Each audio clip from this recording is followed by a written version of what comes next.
எல்லோரும் நன்றாக இருப்பீர்கள்.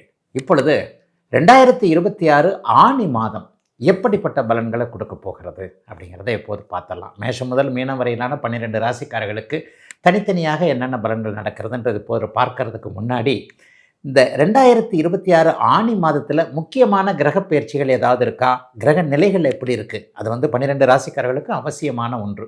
ஐயா, சூரியன் மிதுனத்திற்கு வந்து விடுவார். மாதத்தின் ஆரம்பத்திலிருந்து மாதத்தின் இறுதி நாள் வரைக்குமே சூரியன் மிதுனத்தில் இருப்பது தான் இந்த ஆனி மாதம்னு சொல்கிறோம். அப்போ மிதுன வீட்டிற்கு அவர் மாறக்கூடிய அமைப்பு, புதனுடைய வீட்டிற்கு மாறக்கூடிய அமைப்பு, மிகப்பெரிய கோச்சார ரீதியாக எல்லாவற்றையும் பாதிக்கக்கூடிய சனி நல்ல மீனத்திலே இருக்கிறார். இருக்கிற இடத்துலையே இந்த மாதம் முழுக்க இருக்கிறார். அவர் எந்த விதமான மாற்றத்தை அடையிறதில்லை.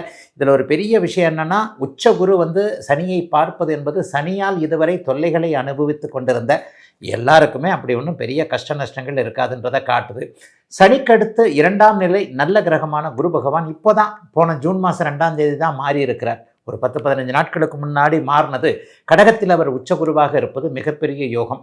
செவ்வாய் 2 இடங்கள்லேயே மாறி இருப்பார். செவ்வாய் பயிற்சி இந்த மாதம் நடக்குது. முதல்ல மேஷத்தில் ஆட்சியாக இருக்கக்கூடிய மேஷராசிக்காரர்கள் செவ்வாயை யோகா அமைப்பாக கொண்டவர்கள் எல்லாருக்குமே நல்ல பலன்களை கொடுக்கக்கூடிய நிலையிலிருந்து இந்த ஆனி மாதத்தில் ரிஷப வீட்டிற்கு அவர் மாறுவதும், வக்கர நிலையில் இருக்கக்கூடிய புதன் கடகத்திற்கும் மிதுனத்திற்கும் மாறி மாறி வருவதும், சிம்மத்திற்கு சுக்கிரன் மாறி போகிறதுமான ஒரு கிரக நிலைமையில் தாங்க இப்போ இருக்குது. ராகு யாரையும் பீடிக்கலை. பொதுவாகவே ராகு கேதுக்கள் யாரையாவது ஒருத்தரை பீடிச்சாங்கன்னா, அதாவது ராகு கேதுக்களோடு யாராவது ஒருத்தர் இணைஞ்சிருந்தாங்கன்னா, அந்த கிரகத்துடைய ஒரு தன்மைகள் நன்மைகள் அந்த ராசிக்காரர்களுக்கு அது ஒரு யோகமான இருந்தால் அது கிடைக்காம போயிடும்.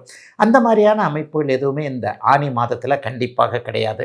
ஆக ஆனி மாதத்தில் பரவலான நிலையில் சனியிலிருந்து சுக்கிரன் வரைக்கும், மீனத்திலிருந்து சிம்மம் வரைக்கும் பரவலான நிலைமைகளில் இப்போது இருக்கிறது ஒரு பெரிய யோகமான ஒரு அமைப்புங்க. கஷ்டப்பட்டு கொண்டிருக்க அஷ்டம சனியிலையும் ஜன்ம சனியிலையும் மீனராசிக்காரங்களும் சிம்ம ராசிக்காரங்களும் இப்போ நல்லா இல்லைங்க. குறிப்பாக மீனராசியை சேர்ந்த இளைய பருவத்தினருக்கு கடுமையான ஒரு சாதகமற்ற பலன்கள் நடந்துக்கிட்டு இருக்கு. அதே மாதிரி சிம்ம ராசியில் பூரம் நட்சத்திரத்தில் பிறந்தவர்களுக்கு போன மாதத்திலிருந்து டைம் நல்லா இல்லை. அதுக்கு முன்னாடி மக நட்சத்திரத்தில் பிறந்தவர்களுக்கு பெரிய ஒரு மாதிரியான இக்கட்டுன்னா என்னங்க, அவரவருடைய பிறந்த ஜாதக அமைப்பிற்கு ஏற்றார் போல் முன்னால் போனால் கடிக்குது, பின்னால் போனால் உதைக்குதுன்ற ஒரு நிலைமைகள் கண்டிப்பாக இருந்து வந்தன. அந்த நிலைமைகள் எல்லாம் இப்போது ஆனி மாதத்தில் ஓரளவிற்கு சனியை உச்சகுரு பார்க்கிற காரணத்தினால ஒரு கட்டுக்குள் இருக்கக்கூடிய அமைப்புகள் தாங்க நிச்சயமாக இருக்கிறது. பெரிய சோதனைகள் எதுவும் இப்போதைக்கு கண்டிப்பாக வராது. 12 ராசிக்காரர்களுக்கும் சுபர்கள் என்று சொல்லப்படக்கூடிய புதன் குரு சுக்கிரன் 3 பேருமே இந்த ஆனி மாதத்தில் கடக வீட்டில் உச்சமாக இருக்கக்கூடிய தன்மை, ஆனி மாதத்தின் நடுப்பகுதியில் ஆனி பௌர்ணமி என்று சொல்லப்படக்கூடிய, அப்படியே அந்த ஆனி மூலம் என்று சொல்லப்படக்கூடிய அமைப்பில் ஒரு பௌர்ணமி நிலைமைகளில் சந்திர அதியோகத்தில் அந்த புதனும் சுக்கிரனும் குருவும் ஒரே நேரத்தில் ஜூலை மாதம் 1ஆம் தேதியாக இருக்கலாம். ஆனி மாதத்தின் நடுப்பகுதியில் ஆனி மாதத்தின் 15-16ஆம் தேதிகளில் பார்த்தீங்கன்னா பௌர்ணமி அமைப்பில் சந்திரனும் வலுவாக இருக்கிறார், புதனும் சுக்கிரனும் குருவும் கடகத்தில் வலுவாக இருக்கிறார்கள். ஆகவே கிட்டத்தட்ட எல்லோருமே ஓரளவிற்கு வரவேற்கக்கூடிய நல்ல மாதமாகவே அமைஞ்சிருக்குங்க இந்த ஆனி மாதம். கடகராசிக்காரர்களுக்கு மிகப்பெரிய யோகங்க. பட்ட கஷ்டம்லாம் இந்த மாதத்தோட விலகுதுங்க. 2026 ஆனி மாதம் பெரிய அளவில் நன்மைகளை கையை கொடுக்கக்கூடிய அமைப்புகள் உண்டு. ஏன்னா 3 சுபர்கள் இந்த மாதத்தின் பெரும்பகுதி உங்கள் ராசியிலே இருக்கிறாங்க. உச்சகுரு ராசியிலே இருக்கிறார், அப்புறம் சுக்கிரன் இருக்கிறார், அப்புறம் புதன் இருக்கிறார். 15ஆம் தேதிக்கு பிறகுதான் சுக்கிரன் 2ஆம் இடத்திற்கு வருகிறார். புதன் அப்படியே 12ஆம் இடத்திற்கு திரும்ப போகிறார். குரு பகவான் ராசியிலே இருப்பது ஜென்மகுரு என்கின்ற அமைப்பில் இருந்தாலும் கூட பாக்கியாதிபதி உச்சத்தை அடைந்திருக்கிறார் என்கின்ற அமைப்பு மிகப்பெரிய யோக அமைப்பு. இதுவரைக்குமே அதிர்ஷ்டம் எனக்கு இல்லவே இல்லையே நினச்சிக்கிட்டு இருந்தவங்க எல்லாருக்குமே இதோ பக்கத்திலேயே அதிர்ஷ்ட தேவதை வந்து விட்டால் என்கின்ற மாதிரியாகவும், கடந்த காலத்தில் அதை சமாளிக்க முடியல இதை சமாளிக்க முடியலன்னு இருந்தவங்க எல்லாருக்குமே அதையும் எதையும் சமாளிக்கக்கூடிய அளவிற்கு சில தைரியங்கள், சில அறிமுகங்கள் போன்றவைகளை கொடுக்கக்கூடிய அற்புதமான மாதமாக இந்த மாதம் அமைஞ்சிருக்குங்க.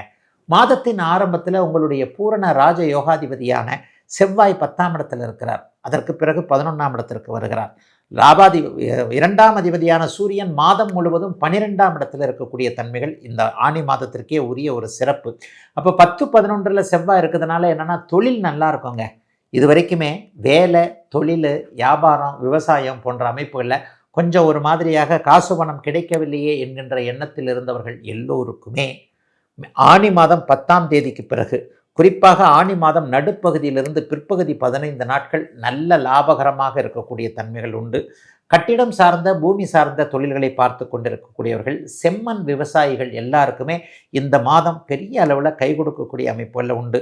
பில்டர்கள் வீடு கட்டி தர்றவங்க, இப்போ ஒரு தேக்க நிலைமை இருக்குதுங்க, கட்டி வச்சுருக்குறோம், வாங்கிறதுக்கு ஆள் இல்லை, ரியல் எஸ்டேட்டு போட்டிருக்கேன் ஆனால் அதை வாங்கிறதுக்கு தான் ஆள் இல்லை, நானும் லாபத்தெல்லாம் குறைச்சி வச்சு விற்று பார்த்தாலும் ஒன்றும் சரியாக வரலன்ட்டு ஒரு தேக்க நிலையை செவ்வாயின் துறைகளான நெருப்பு, மருத்துவம், பூமி சார்ந்த துறைகளில் ஒரு தேக்க நிலையை அனுபவித்து கொண்டிருக்கின்ற கடகராசிக்காரர்கள் எல்லோருக்குமே மிகப்பெரிய நல்ல மாற்றம் இப்போது வருதுங்க. கல்யாணம் ஆகாதவர்களுக்கு மனைவியார் கணவன் யார் என்கின்ற அமைப்பு உச்சகுரு 7ஆம் இடத்தை பார்ப்பதால் இந்த வருடத்திற்குள்ளேயே திருமணம் நடந்துவிடக்கூடிய அமைப்புகள் எல்லாம் அடையாளம் காட்டக்கூடிய அமைப்புகள் கண்டிப்பாக ஆனி மாதத்திலிருந்தே அப்படியே படிப்படியாக ஆரம்பிக்குது.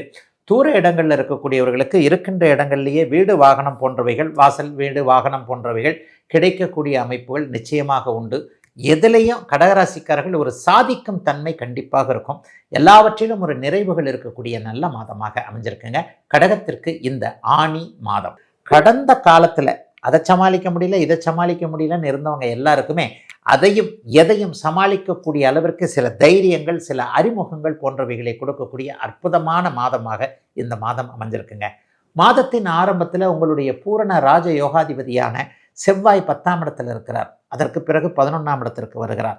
லாபாதி 2ஆம் அதிபதியான சூரியன் மாதம் முழுவதும் 12ஆம் இடத்தில் இருக்கக்கூடிய தன்மைகள் இந்த ஆனி மாதத்திற்கே உரிய ஒரு சிறப்பு. அப்போ 10, 11 செவ்வாய் இருக்கிறதுனால என்னென்னா தொழில் நல்லா இருக்குங்க. இது வரைக்குமே வேலை, தொழில், வியாபாரம், விவசாயம் போன்ற அமைப்புகளில் கொஞ்சம் ஒரு மாதிரியாக காசு பணம் கிடைக்கவில்லையே என்கின்ற எண்ணத்தில் இருந்தவர்கள் எல்லோருக்குமே ஆனி மாதம் 10ஆம் தேதிக்கு பிறகு, குறிப்பாக ஆனி மாதம் நடுப்பகுதியிலிருந்து பிற்பகுதி 15 நாட்கள் நல்ல லாபகரமாக இருக்கக்கூடிய தன்மைகள் உண்டு. கட்டிடம் சார்ந்த பூமி சார்ந்த தொழில்களை பார்த்து கொண்டிருக்கக்கூடியவர்கள், செம்மண் விவசாயிகள் எல்லாருக்குமே இந்த மாதம் பெரிய அளவில் கை கொடுக்கக்கூடிய அமைப்புகளில் உண்டு. பில்டர்கள் வீடு கட்டி தர்றவங்க, இப்போ ஒரு தேக்க நிலைமை இருக்குதுங்க, கட்டி வச்சுருக்குறோம், வாங்கிறதுக்கு ஆள் இல்லை, ரியல் எஸ்டேட்டு போட்டிருக்கேன் ஆனால் அதை வாங்கிறதுக்கு தான் ஆள் இல்லை, நானும் லாபத்தெல்லாம் குறைச்சி வச்சு விற்று பார்த்தாலும் ஒன்றும் சரியாக வரலன்ட்டு ஒரு தேக்க நிலையை செவ்வாயின் துறைகளான நெருப்பு, மருத்துவம், பூமி சார்ந்த துறைகளில் ஒரு தேக்க நிலையை அனுபவித்து கொண்டிருக்கின்ற கடகராசிக்காரர்கள் எல்லோருக்குமே மிகப்பெரிய நல்ல மாற்றம் இப்போது வருதுங்க. கல்யாணம் ஆகாதவர்களுக்கு மனைவியார் கணவன் யார் என்கின்ற அமைப்பு உச்சகுரு 7ஆம் இடத்தை பார்ப்பதால் இந்த வருடத்திற்குள்ளேயே திருமணம் நடந்துவிடக்கூடிய அமைப்புகள் எல்லாம் அடையாளம் காட்டக்கூடிய அமைப்புகள் கண்டிப்பாக ஆனி மாதத்திலிருந்தே அப்படியே படிப்படியாக ஆரம்பிக்குது. தூர இடங்களில் இருக்கக்கூடியவர்களுக்கு இருக்கின்ற இடங்கள்லேயே வீடு வாகனம் போன்றவைகள், வாசல் வீடு வாகனம் போன்றவைகள் கிடைக்கக்கூடிய அமைப்புகள் நிச்சயமாக உண்டு. எதிலையும் கடகராசிக்காரர்கள் ஒரு சாதிக்கும் தன்மை கண்டிப்பாக இருக்கும். எல்லாவற்றிலும் ஒரு நிறைவுகள் இருக்கக்கூடிய நல்ல மாதமாக அமைஞ்சிருக்குங்க கடகத்திற்கு இந்த ஆனி மாதம்.